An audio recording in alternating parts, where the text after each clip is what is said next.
Jesus Christ is Lord. Jesus. Father, thank you that you revealed the name that we can pray in.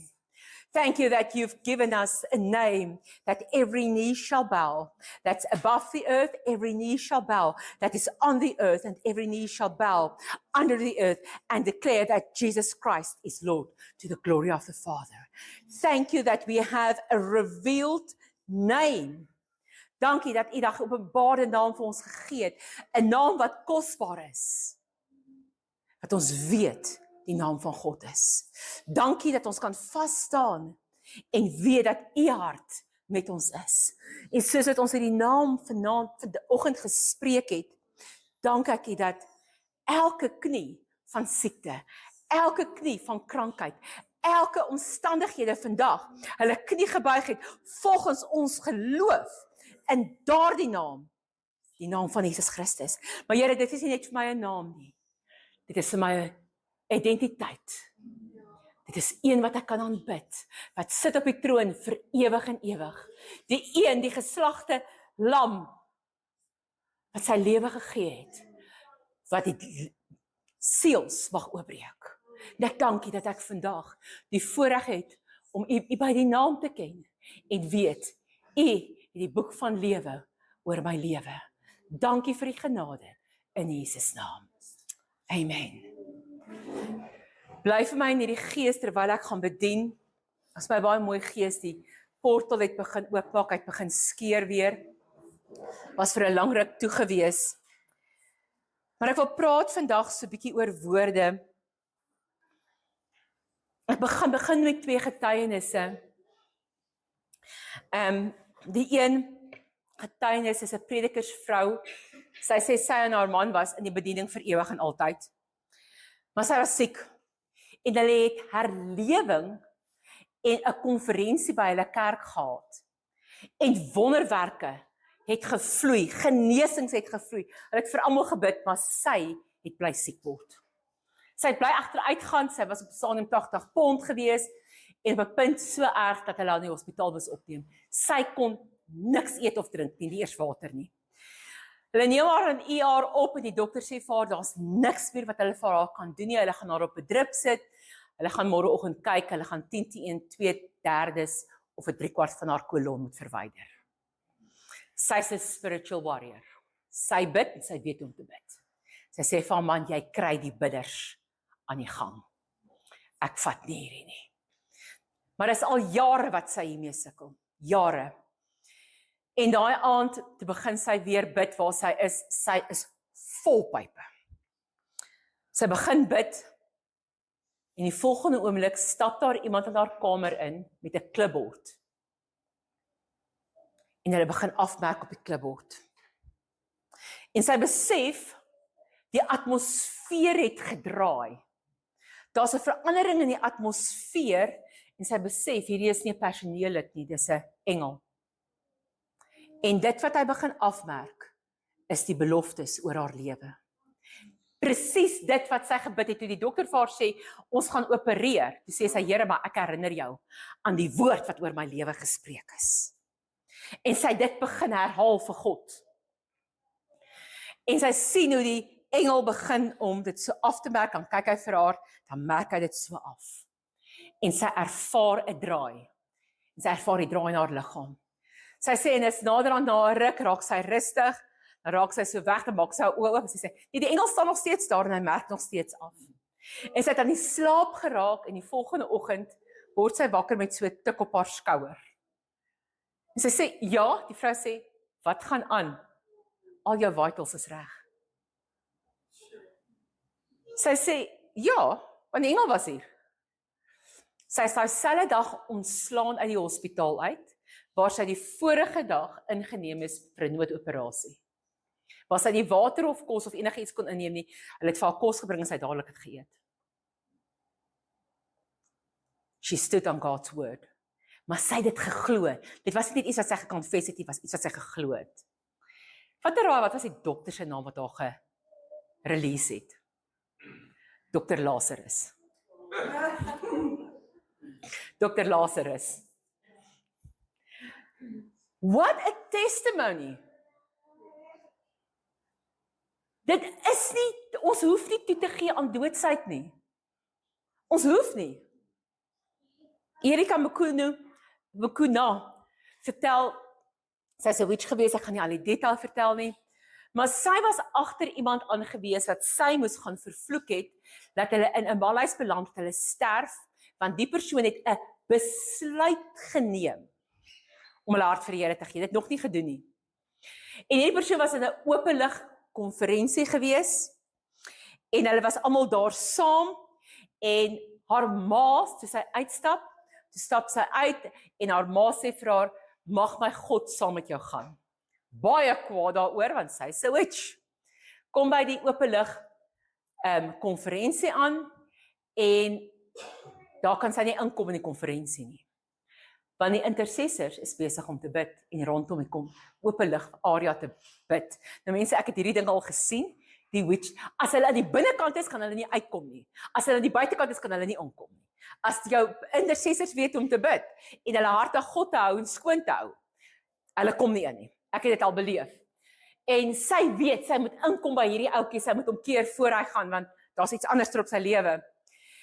En sy kry nie ingekom en sy staan aan die oorkant van die straat, en sy roep demone op, en hulle bring mense, demone bring hierdie rebelle, en die rebelle begin klippe gooi na die intercessors toe.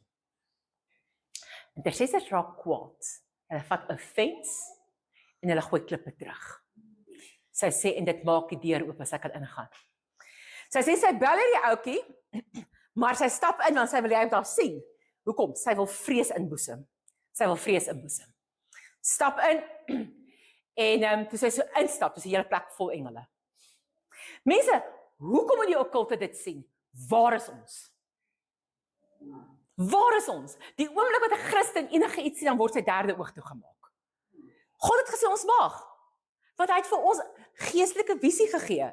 Maar sy stap in en sy sien die engele, en sy sien hoe die engel, die een vervloeking, die arrow wat sy na die ou uitstuur, die pyl, een na die ander vang. En sy sien hoe die engel na haar toe draai, en sy besef, moeilikheid. Want as daai arrows terugkom na haar toe, is sy die een wat in die malhuis gaan beland, gaan sy sterf. En sy probeer wegkom. En die ushers sien dit as 'n manifestasie. En hulle hou haar vas. Sy kan nie uitkom nie. Hoe meer sy vir hulle sê, los my, ek wil gaan, hoe minder los hulle haar. En die engel kom tot by haar, en hy gooi die pyle so voor haar neer en sê, jou ma se gebed het jou gered vandag. Sy het op bekering gekom, en vandag, sy was spesifiek geroep, om mense met hulle woorde te cage. Met hulle woorde. As jy iets sê, byvoorbeeld soos ek vroeër gesê het, sy sê, James Kwaya sê, as jy as 'n kind van die Here vir iemand sê, ag man, dit was net 'n joke gewees, het jy iemand gecage.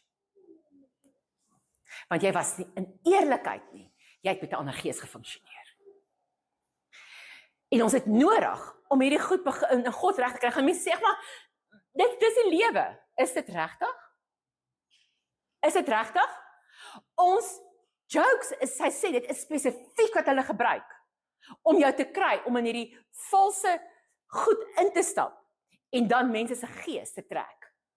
Die woord van, byvoorbeeld om te sê, jy sal sê, dit gaan gebeur, of oor my dooie liggaam, wie van julle het al ooit daai gesegde gebruik, né? Sy sê, die oomblik wat jy sê oor jou dooie liggaam, dan sal jy in daai area wat jy gesê het oor my dooie liggaam sal dit gebeur, sal jy alle hel hê, totdat jy sterf in daai area. Hy sal iewerster in jou lewe, of in jou liggaam, 'n sterfte veroorsaak. Hoekom? Want jy het gespreek.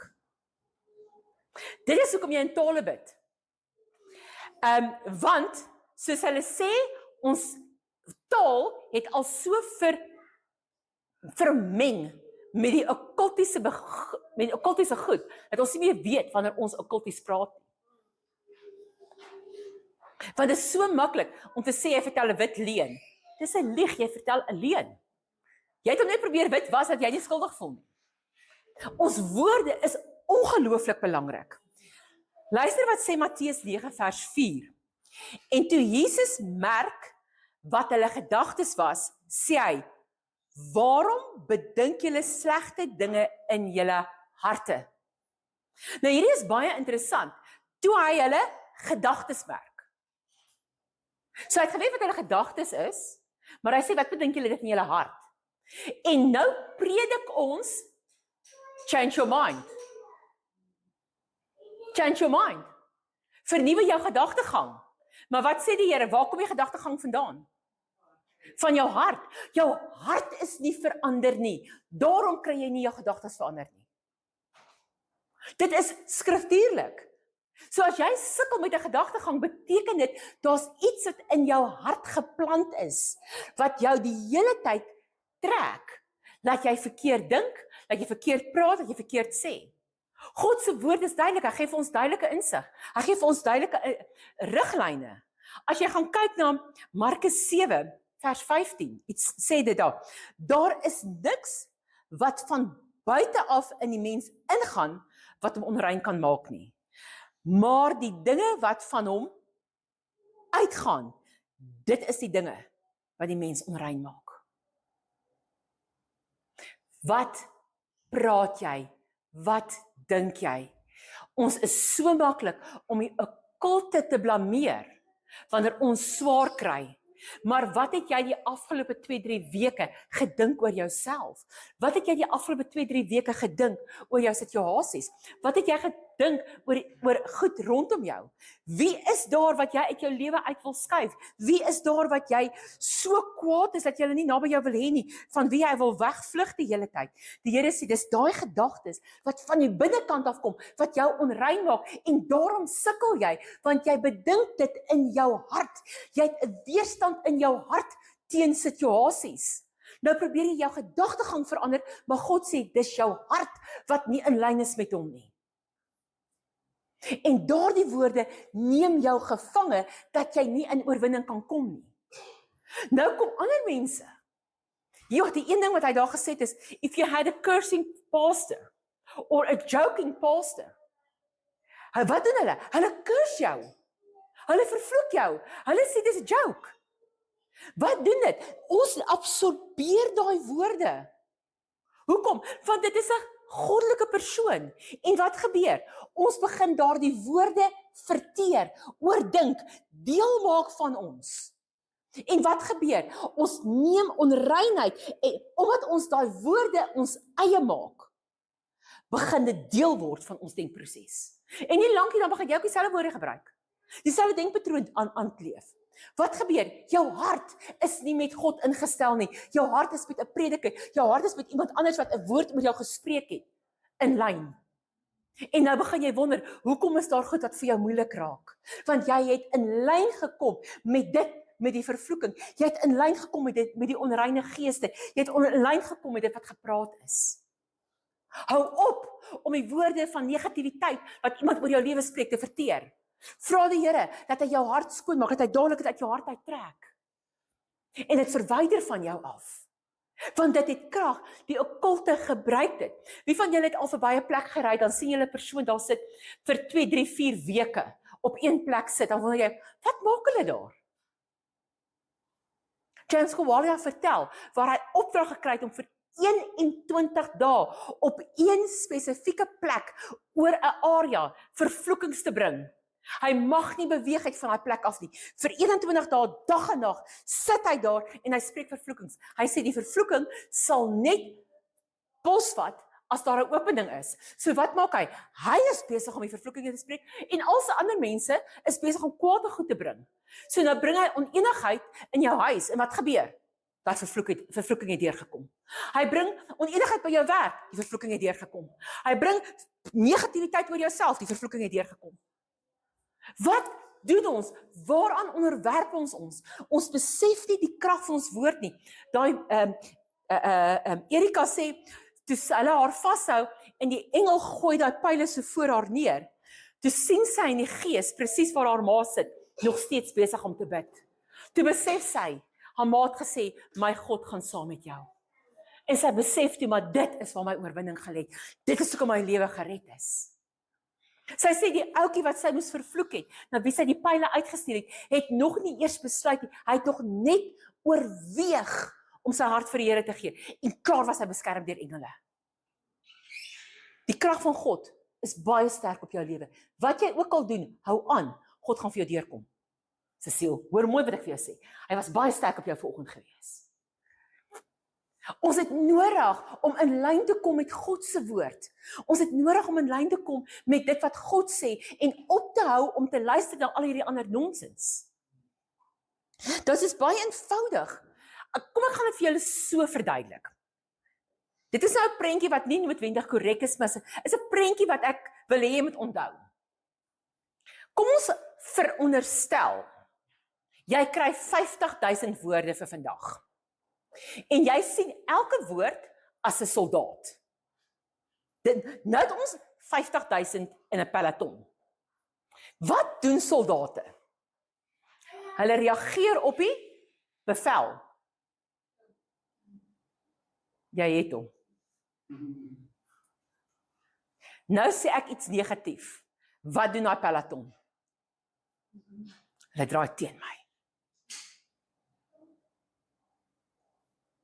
Nou kom ek en ek bid God se woord en die peloton kom in lyn om daardie woord in plek te bring en as ek uitstap, dan dink ek weer negatief en ek praat negatief en ek spreek negatief en ek is kwaad en ek wil nie met sekere goed te doen hê nie. Wat gebeur?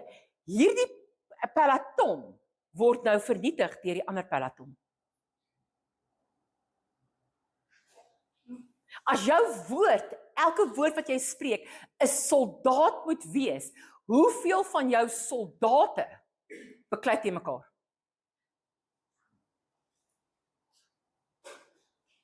En ek praat nie net van woorde wat jy spreek nie, ek praat van woorde wat jy dink. Sê, ons bring verwarring in die woorde wat ons spreek, so ons bring verwarring in die gees. Satan het eers nodig om te gaan nie. Ons veroorsaak ons eie chaos. Ons het nodig om ons woorde in lyn te kry met God se woord. Ons het nodig om ons hart. Hy sê, wat bedink jy dit in jou hart? Dan probeer ons mind renewal doen, maar ons kry nie ons hart reg nie. So ek wil jy met elke oggend daai prentjie kry van, okay, wat gaan ek vir hierdie peloton gee om te doen vandag? Wat is dit wat ek wil hê hierdie peloton moet bereik? Kyk jy het net so 'n paar engele nodig, want een sal 185.000 dood. So jy het net nodig om een opdrag te gee na 'n blye en tale bid verder. God sal jou geveg vir jou veg. Maar ons is so ingestel op ons eie seer. En wat doen ons? Die oomblik wat ons negatief praat, draai ons gees weg. Hy kyk nie saam met ons in die toekoms in nie. Nou is ek kwaad vir die een, ek is kwaad vir daai een, ek is ontstel by die een, ek is ontstel by daai werk, so wat doen my gees? My gees draai weg. Nou kyk my gees agtertoe om te onthou wat het gebeur in die verlede, maar ek beweeg hierdie kant toe. So wat doen ek? Ek veg teen myself. Die woorde wat ek spreek het geen impak nie. Hoekom? Want ek spin op myself. En dan wonder ons, hoekom kom ons nêrens nie? En die oomblik wat jy in jouself begin spin, dan Python nie reg om in te kom. Dan Python nie reg om in te kom. Hoekom? Want wat doen Python? Python sit sy krulle om jou en jy kan nêrens gaan nie en jy word gehok. En nou spin jy en jy spin en jy spin en jy spin. Die 4 mense wat ek vanoggend voorgebid het, die Here het gesê Python is gebreek. Daai spin het gestop. Dis klaar. Vanoggend 12:30 toe wys die Here dit vir my. Dis sê hy vir my, daai 4 sal jy uitroep. Jy sal dit breek oor hulle lewens. Die spin het gestop. So as jy 'n ding bid en dit is nog nie geantwoord nie, wat is die rede? Want as ons kinders van God is, dan behoort ons woorde nie leeg terug te keer nie. Jesaja 55 vanaf vers 8 tot 11. Ek gaan vir julle lees in die Afrikaanse 53 vertaling. Want my gedagtes is nie julle gedagtes nie. En julle wee is nie my wee nie, spreek die Here. So as jy nie 'n verhouding het met God nie, gaan jy bid en bid en bid en geen deurbraak kry nie. Erika Makuna sê, Satan vrees nie mense wat bid nie. Ook wat gaan julle hierdie getuienis vertel? Wow, dis 'n mooi ene. Ja, op gebed. Want is daar krag in gebed? Nee. Gaan dit nou vir jou gee? Daar's krag in die God waartoe jy bid. Okay, ons moet dit onthou.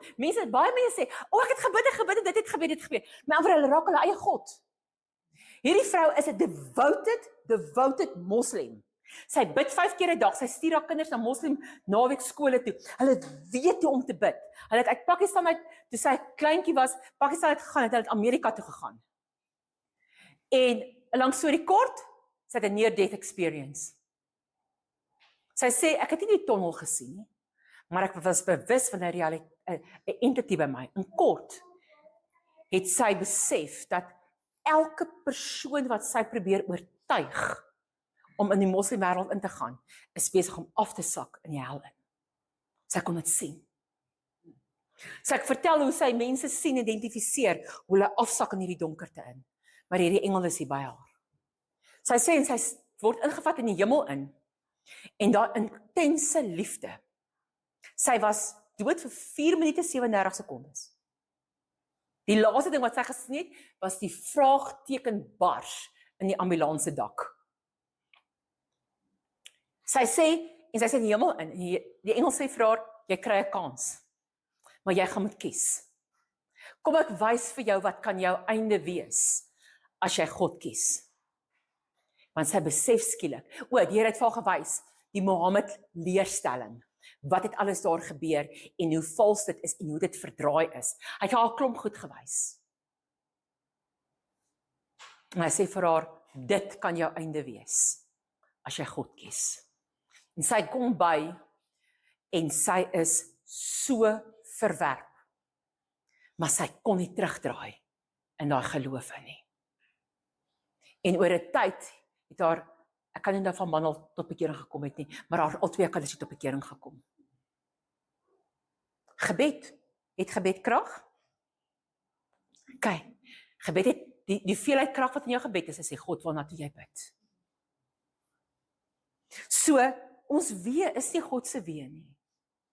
Ja, my gedagtes is nie God se gedagtes nie. Daarom sê ek vir mense, moenie noodwendig net 'n skrif gryp en hom bid nie. Wat is God se hart vir daai gebed, vir daai situasie? Het jy God se hart gevind in daardie situasie? Het jy God se skrif gevind? Hy sê in vers 9, nie Engels nie, want soos die hemel hoër is as die aarde, so is my wee hoër as julle wee en my gedagtes as julle gedagtes. Want soos die reën en die sneeu van die hemel neerdal en daarheen nie terugkeer nie, maar die aarde deurvogtig en maak dat dit voortbring en uitsprei en sal gee aan die saaier en brood aan die eter, so sal my woord wees wat uit my mond uitgaan. Dit sal nie leeg na my terugkeer nie, maar doen wat my behaag en voorspoedig wees in alles waartoe ek dit stuur. Met ander woorde, as ek God se woord bid, mag daar nie leegheid wees nie. As daar leegheid in jou gebed is en nie antwoord in jou gebed nie, beteken dit die woord kom uit jou kop uit, nie uit jou hart uit nie, en dit bring 'n leegheid. En daarom bring dit 'n leegheid in jou gebed. God se woord kan nie ledig terugkeer nie. Hy kan nie, want God is lewe. Ons sien dit duidelik in Genesis 1 tot 3. As God iets gespreek het in Genesis 1, het dit gebeur. Maak nie saak wat God gedink het, wat hy gespreek het nie. Dit het sigbaar geword. Dit het sigbaar geword in daai oomblik. En in Genesis 3 sê hy, die woord, jou saad, sal die oorwinning bring. En wat sê hy vir ons in Johannes 1? En die woord, watter woord het vlees geword? Die woord wat hy in Genesis 3 gespreek het. Daardie woord van die saad het vlees geword en sigbaar geword. Dieselfde met jou gebed, as jy in 'n verhouding met God is. Hierdie Erika sê, sy sê, Satan vrees nie Christene wat bid nie. Hy vrees Christene wat bid, wat 'n verhouding met God het. Dis nie wat hy vrees. Hoe lyk jou verhouding in jou gebedslewe met God? Vir julle wat hierdie 70 minute ding bid, met tye is dit moeilik. Hoe kan jy jouself help? Kry iemand op die internet wat vir 'n uur bid, wat vir 70 minute bid. En laat dit speel terwyl jy bid. Daar's iemand wat saam met jou is, dieselfde Gees. Interessante goed gebeur as jy dit doen. Maar sien, in Genesis 1, elke keer wat God gespreek het, het dit ja en amen geword. Elke keer. So as jy die woord van God bid, en jy het 'n verhouding met hom, gebeur dit. Dr. Bill Hammond, he's making a shout. And every time he's making a shout in a church, the portal opens. Weet julle wat skree hy? Halleluja! En die oomblik wat hy dit skree, is die portal oop. We sing hallelujah en glo ons wat ons sing. Hy sê daai shout, net te skree hallelujah, want die engele kan nie skree hallelujah nie. Hulle kan sê holy, but I cannot shout hallelujah, want dit is gekoppel met bloed. Die engele kan nie die bloed vat nie, want hulle het nie liggame nie. Elke keer wat jy hallelujah skree, verander jy die atmosfeer. Verander jy die sound portals. Jy het dit. Jou stem kan lekker dra, veral daar by die see. So wat doen ons? Sien, ons het baie keer die woorde, maar ons gebruik dit nie. Ons besef nie wat ons het nie. Die oomblik wat jy sê, Jesus, val Satan van sy troon af. Daarom wil hy nie hê jy moet die naam gebruik nie.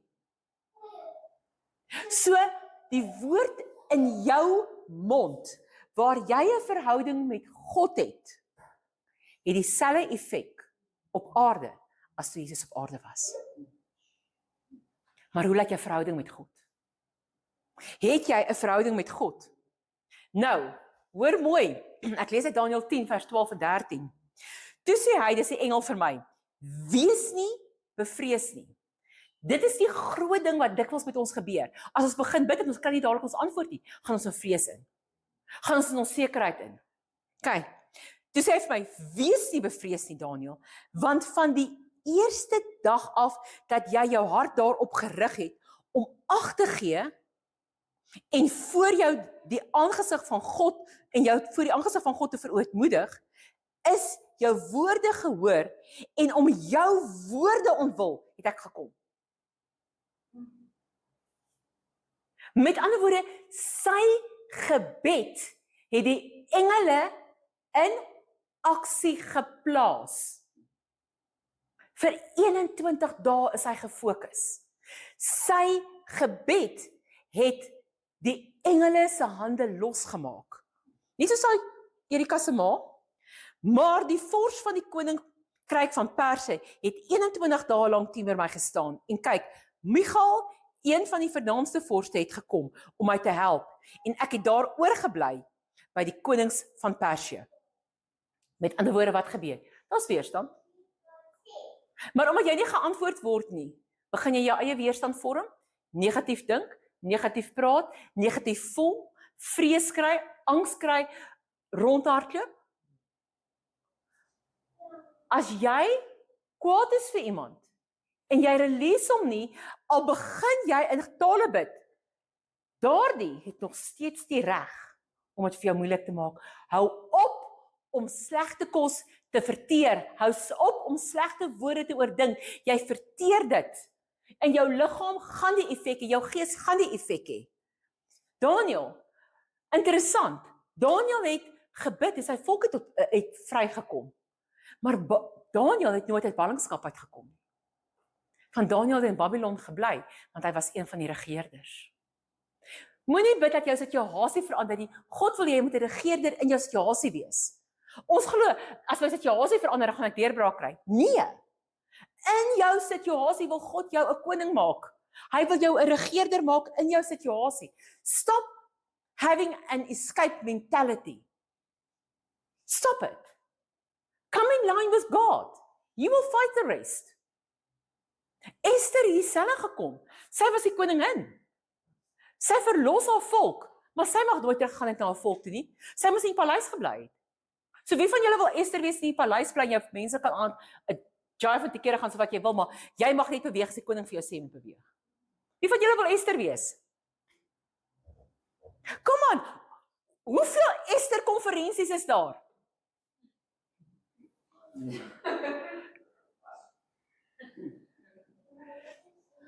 Ek wil nie een van die Bybelfigure wees nie. Ek hou nie daarvan om op 'n donkie te ry nie. Ek val af. Nie in Harm onder die doringbosse. Ons was op 'n plaas gewees en hulle probeer met donkies te ry. Ons sou almal jong mense is op die donkies gery en al die donkies gemaak het. Hulle het onder die doringbosse gehardloop 'n dag gaan staan. Ek gaan nie op 'n doringbos gaan nie. Come on, get real. 'n Kar is baie makliker. Jy kan kies dat 'n Bybelfiguur jy wil wees, gaan leef in hulle tyd. Sien, dis maklik om te sê ek wil dit en dit en dit wees. God het jou in die nou gemaak. Hou op in die verlede te leef. Leer uit hulle principles uit. En ons bind onsself in die verlede, want ons begeer om iemand anders te wees. Jou woorde dra soveel krag. Elke woord is 'n soldaat en elke soldaat het 'n geweer en hy skiet volgens jou opdrag. So wat het jy al vanoggend gepraat oor mense? Hoeveel koels het jy al geskiet vanoggend? Hoeveel verwarring het jy al in die gees gemaak? Of het jy almal dieselfde ding gehad? So, as jy weer verby iemand loop, sit wat daar vir dae op dieselfde plek is, moet jy weet, dit is bes met vervloekings. Begin hulle bless en sê, Here, ek maak die engele se hande los. Begin dit vir hom ongemaklik maak. Begin dit vir hom warm maak.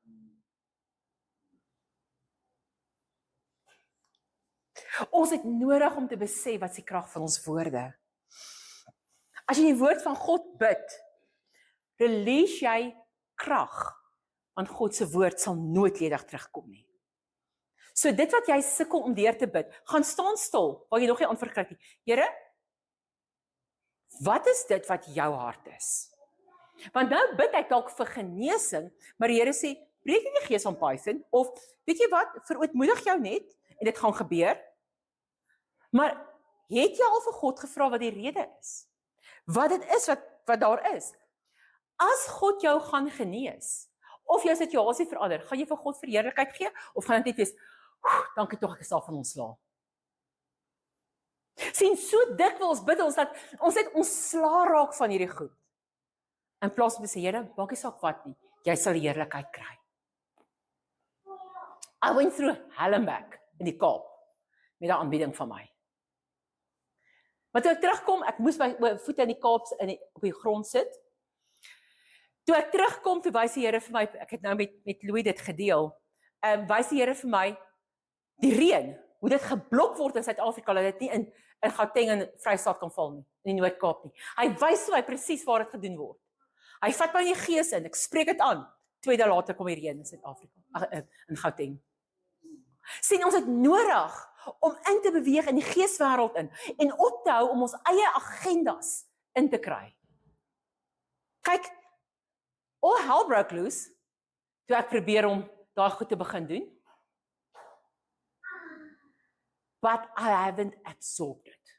The moment I realized I absorbed it, toe begin ek dit teestaan.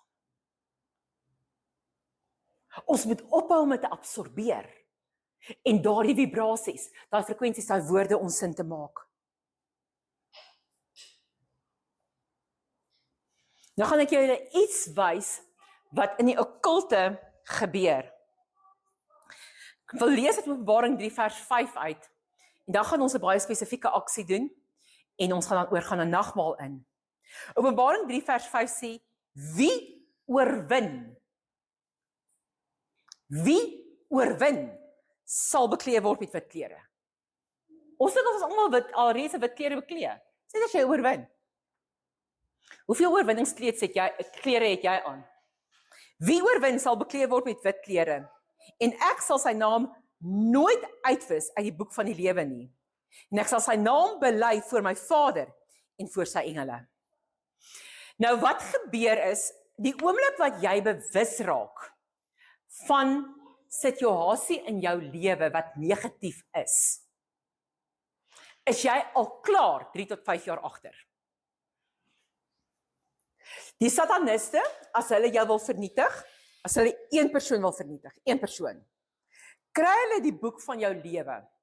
So hulle gaan en doen navorsing oor jou lewe. Party van die boeke is 650 plus bladsye. Hulle maak veral as jou gebed begin deurbreek. Jy begin portals maak. Dan begin hulle jou lewe ondersoek en kyk waar is plekke in jou lewe waar dit moeilik is. As jy wil begin gefokus bid, moet jy een ding weet, hy begin jou lewe ondersoek. So hulle is 'n span in die okkulte wat dan begin om te kyk na elke detail van jou lewe. Dan begin hulle spesifiek van die okkultiese ouens oproep om naby jou te kom. So hulle sal begin om mense te stuur wat okkulties is om vir jou, om vriende met jou te raak. Hulle sal mense op jou pad stuur om jou kwaad te maak. Hulle sal mense voor jou laat inry sodat jy jou hier meer verloor. Nou wat gebeur dan? Dan het hulle 'n opening om deur te kom. So hulle doen dit. Hulle begin hierdie goed so stelselmatig oor 'n tydperk van 3 tot 5 jaar. Plaas hulle hierdie goed in plek.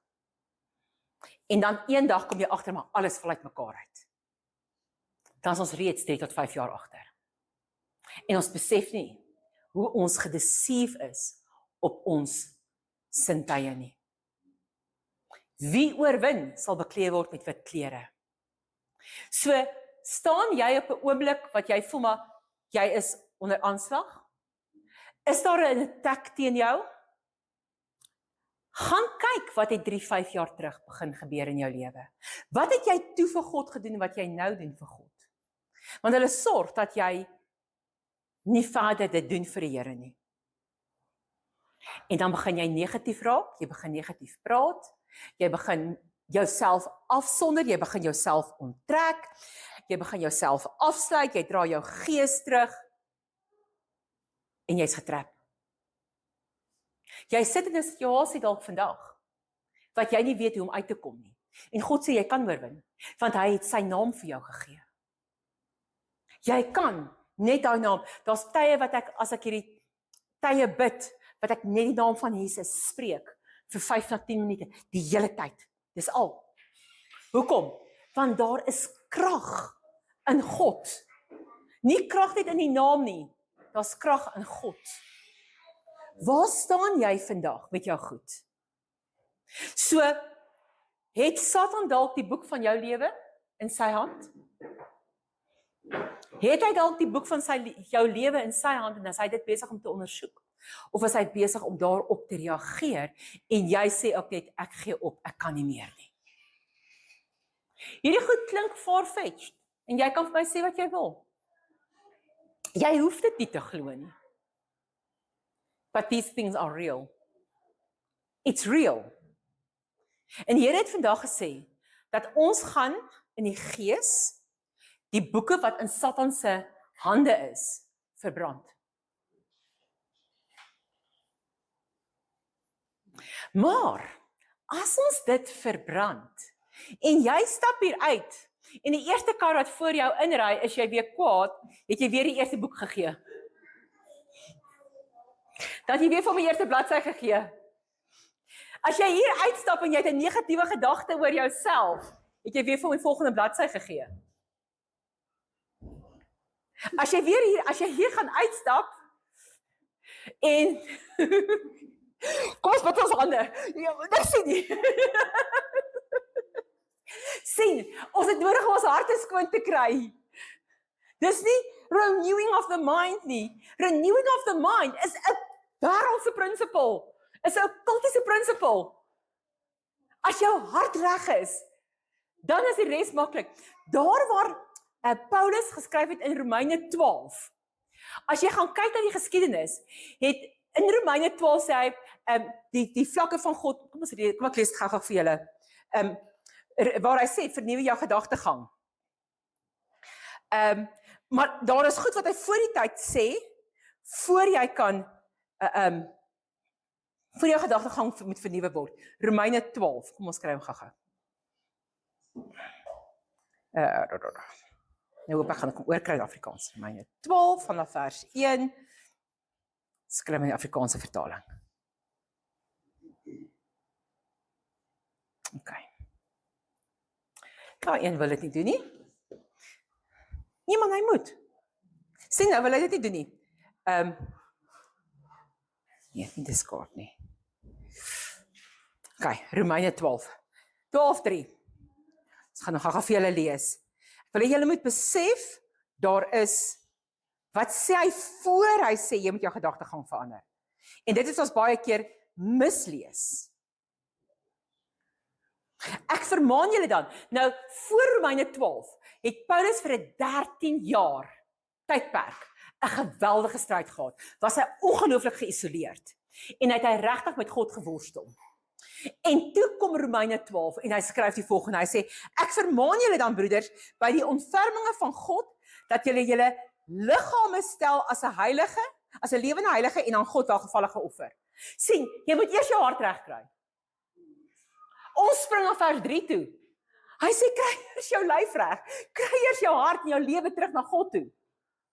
Maar ons doen dit nie, want wat sê vers 3? Vers 2, en word aan hierdie wêreld gelykvormig en word verander deur die vernuwing van julle gemoed. Ons spring aan die vernuwing van ons gemoed toe, want die wêreld sê, ja, verander jou gedagtegang en alles gaan verander. God sê, kom eers reg met jou hart, kom eers reg met jou lewenstyl, dan kan jy jou gedagtegang vernuwe. Kan julle sien die wêreld ons getwist gekry? En dis hoekom ons gedagtegang sukkel. Want ons gaan in wat die wêreld vir ons sê. Ons het nodig om te sê, Here, ek het jou hart nodig, ek het jou gees nodig. Waar staan jy in jou toetsing? Het jy al jou liggaam weer as 'n welgevallige offer gegee, dat God jou hart kan regmaak? Sien, jy moet eers offer. In een van my tye wat ek hier gebid het, het ek 'n baie interessante ervaring gehad.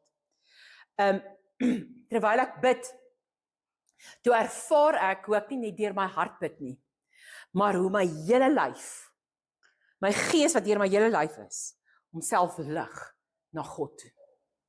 Dit het letterlik vir my gevoel vir my liggaam so styg, want elke sel in my liggaam het begin om God te aanbid.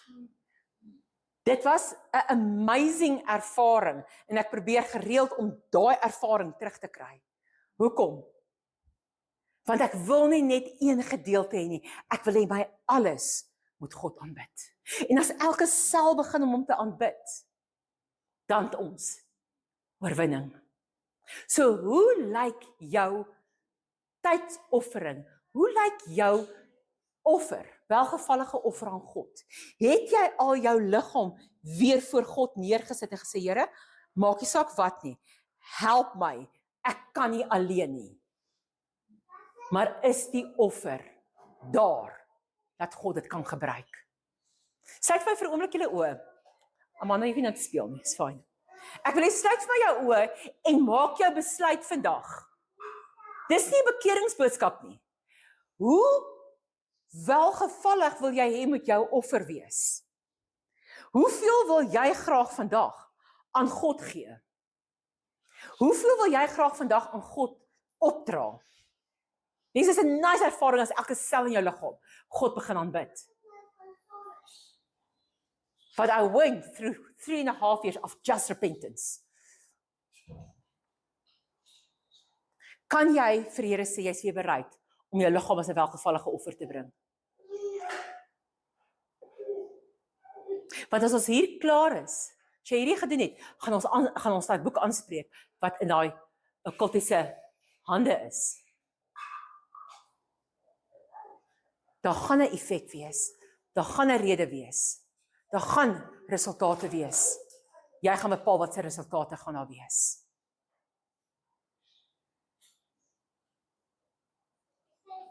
Is jy bereid om vir Here te sê, Here, die woorde wat ek geabsorbeer het, was dit uit my uit met die bloed. Die resultate wat ek gehad het, wat ek myne gemaak het, was dit uit. Want ons kan daai boeke wegvat.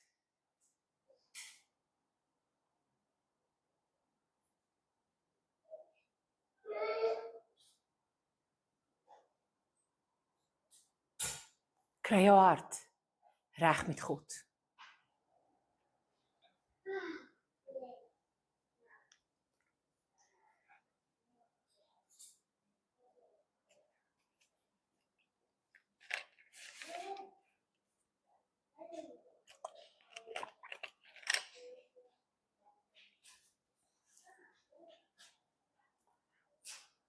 En as jy gereed is om te sê, Here, ek het myself neergelê, ek wil die boeke wat Satan het aan u gee, dat u dit verbrand, wil ek hê jy moet opstaan, as jy gereed is.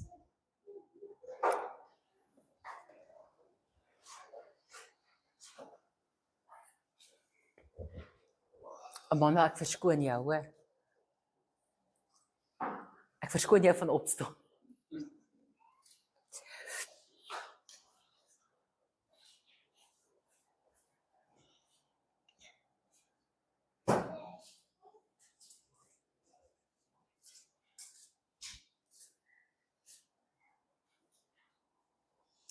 Goed, sien vir my in jou geestesoog.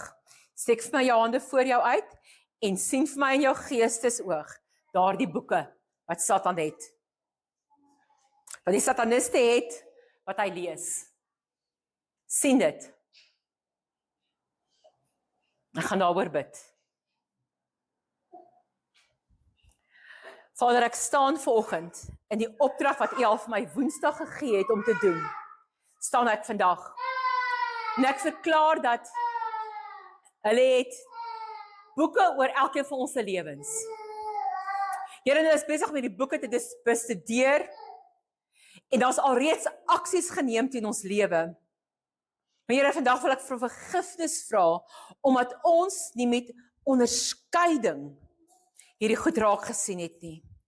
Jammer dat ons met toe oë deur hierdie lewe stap. Jammer dat ons toegelaat het dat religion ons oë verduister het, ons ore toegemaak het. Maar Here, ek wil vra dat waar hulle inkom om ons lewens te beheer, dank ek U dat ons na U toe kan kom. U wat gesê die woord is vuur. U wat gesê die woord is 'n hamer. U wat gesê die woord is 'n swaard. U wat gesê die woord het vlees geword. Ek staan vandag op daardie woord wat U gespreek het.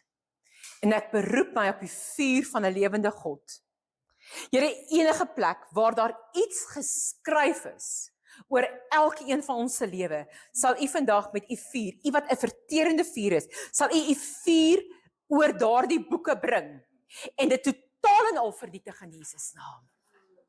Dankie Here dat U vandag met U vuur kom. U wat vuur is, dankie dat U die engele se hande losmaak. Here, ek verklaar die engele se hande los. Dankie dat die engele vat en dat hulle daai boeke gaan verbrand. Here, dankie dat hulle die vuur vrystel oor daai boeke en dat daar in die gees niks gevind sal word oor my lewe nie. Van vandag af terug is daar nie meer iets wat hulle kan studeer nie, want ek het my lewe neergelê as 'n welgevallige offer aan my lewende God. Here, laat elke sel in my wese, elke sel in my liggaam, elke sel in my wese, U sal begin aanbid. Here, laat U sal verheerlik sal word en opgehef word deur dit wat ek doen. Ek verklaar vandag my lewe op die altaar neergelê. En dankie dat U elke valse boek van die lewe wat my verlede in het, dat U dit verbrand volgens my vergifnis. Here, ek besef dat dit kan verbrand word net volgens my vergifnis. En soos wat ek vergifnis gevra het, dank ek U dat U daardie boeke vernietig en dat daardie pyle wat die verlede op my afgeskiet het, waar daar onvergewensgesindheid was en waar ek vergifnis gespreek het, maar die pyle nog steeds in my rug is, dank ek U dat U vandag U engele se hande losmaak en dat U daai pyle uit my rug, uit my wese, uit my gemoed uit kom verwyder in Jesus naam.